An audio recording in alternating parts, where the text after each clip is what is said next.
Hey everyone, my name is Wedge. We're coming down off the excitement of the Modern Pro Tour and settling back into Standard Magic for a while, starting with two big events from this weekend. We had a Standard Grand Prix in Seville, Spain, and an SCG Open in Houston, Texas. Let's go through the top 8s and take a quick look at the decks that topped the events. The Grand Prix champion was Emmanuel Gershenson playing Blue-Black Control. Many standard control decks have been running 26 or 27 lands recently, but this deck goes even further with 28 of them. But having that many lands only makes sense when you're running a Silence the Believers, a Pearl Lake Ancient, and 2 Ugin the Spirit Dragon. You don't have much to fear in the way of getting flooded out, since you're running 4 Dig Through Time to sift for answers. Surprisingly, the list even includes a Perilous Vault as a backup sweeper alongside a pair of Crux of Fate to take care of corner cases with sieges, ascendancies, and such. In second place, we had Pierre Saman with an aggressive Obzan deck. While the deck does include mid-range staples like Courser of Krufix and Siege Rhino, it also features faster threats. Rakshasa, Death Dealer, and Fleecemane Lion have activated abilities that let them stay relevant into the late game. The one of Heir of the Wilds is somewhat less impressive later on, but Death Touch at least lets it trade effectively on the ground. Nicholas Marion finished in third with a mid-range Obzan deck. However, even this version took a slightly more aggressive turn compared to other Obzan mid-range builds. Bramaz, King of Oreskos, and Onofenza the Foremost provide threats relatively low on the curve, and a playset of Fleecemane Lion makes an appearance. There's also a one of Tasigur to come down as a cheap body that can also provide some card advantage through his ability. Carlos Garcia took 4th place with a green-red Devotion deck. This deck gets tons of ramp with Elvish Mystic, Voyaging Satyr, Sylvan Caryatid, and Nykthos all along for the ride. The plan, as you might expect, is to ramp into huge Genesis Hydras and Pelucranos activations. Whisperwood Elemental also showed up. The chance of manifesting creatures off the top and having the mana to turn them face up makes its ability almost as good as drawing an extra card each turn. The deck also packs a variety of removal, with Crater's Claws, Lightning Strikes, and even a Wild Slash. 5th place went to Martin Yuza with a Jeskai mid-range deck the likes of which we haven't seen since Khans of Tarkir first released. We're talking playset of Manus Rider levels of throwback here. However, there's plenty of new tech as well. The combination of Soulfire Grandmaster, Wild Slash, Valorous Stance, and even an Outpost Siege make for quite an upgrade. Marco Carvalho finished 6th with his mono green Devotion deck. This deck passed on red splashes to go all in on green. 12 ramp creatures, 3 Nykthos, and a Frontier Siege ensure the deck can hit its upper curve cards like Ugin the Spirit Dragon and the ever-popular Genesis Hydra. This deck also includes Whisperwood Elemental as a full playset. Its 31 creature total means your odds of manifesting some of them are greater than ever.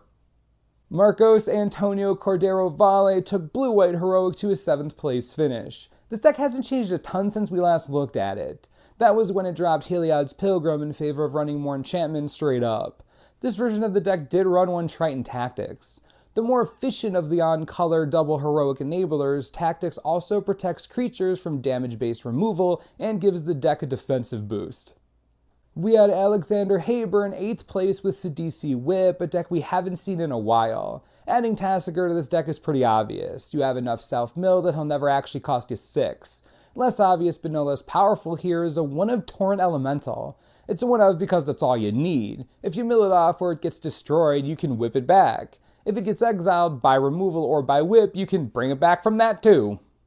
Moving on to the SCG Open, the 1st place crown went to Robert Burney with a green-red Devotion deck of his own. This version ran red exclusively for Crater's Claws. The rest was all green, featuring 12 ramp creatures, 4 Whisperwood Elemental, 4 Eidolon Blossoms, and even a Boon Satyr. The idea is to ram into the typical assortment of pricey win cons like Genesis Hydra, Pelucranos, and Ugin. Todd Stevens took 2nd with Jeskai Tokens. True to its name, Monastery Mentor, Hodling Outburst, and Raise the Alarm all pump out tons of tokens. The deck spells have the benefit of triggering that Mentor to make more tokens, or one of a set of Jeskai Ascendancy to pump them all, twice in case of the Monk tokens. 3rd place went to Matt Way in his red-green aggro deck. This is a much leaner deck than the Devotion-based ramp decks we've seen elsewhere in these top 8s. It's the kind of deck that runs 4 Heir of the Wilds and 4 Flamewake Phoenix.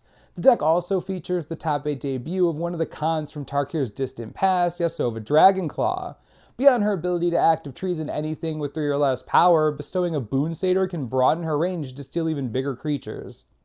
In 4th place, we had Travis Wiggins with a somewhat different Jeskai Tokens deck. This one had fewer Monastery Mentor and more Goblin Rabblemaster plus a Bramaz. The rest of the deck was very similar. Hordeling Outburst and Raise the Alarm, various burn spells, and Jeskai Ascendancy, all working in unison to get there with huge token armies. Jason Blackmore finished 5th with a red-white aggro deck. The creature package was a bit similar to that last token deck with Rabblemaster, Seeker of the Way, and Bramaz. However, it also tops out at Stormbreath Dragon. A similar assortment of burn spells along with Hordeling Outburst join Chain to the Rocks and Outpost Siege to make up the spell package. The Siege's Cons mode and Chandra Pyromaster give the deck a late-game gas in the absence of blue for card draw. Trenevera's 6th place Obzan mid-range deck combines big creatures like Tasigur and Wingmate Rock with small aggressive creatures like Fleecemane Lion and Rakshasa Death Dealer. The deck keeps it mid-range by running a variety of removal spells alongside Thoughtseize and Sorin Solemn Visitor. 7th place went to Steven Garcia with Blue-White Control. This was a deck that made good use of its 3 dig-through time. Dissolve and Nullify are the only 4 ofs in the deck. Everything else is relatively situational. A lot of it is the sort of thing you'd expect on Hostilities, Banishing Light, Elspeth, but there are also some more situational answers, like Last Breath, Aether Spouts, Fated Retribution, and even a Resolute Archangel. Rounding out this top 8 is Tannen Grace running Green-Red Devotion. The deck made some different creature decisions with Shaman of the Great Hun as an atypical 4-drop, and Radiclaw Mystic entirely taking the place of Sylvan Caryatid. Other than that, you know the drill. You drop double green creatures, you tap Nykthos, Genesis Hydra is there. That wraps up the weekend's top 8s. As always, you can leave your thoughts below, and before you know it, we'll be back with more tournament results. As always, subscribe for the latest and most reliable Magic the Gathering information you could ever need. This is the Manosaurus, I'm Wedge, thanks for watching, we'll see you next time.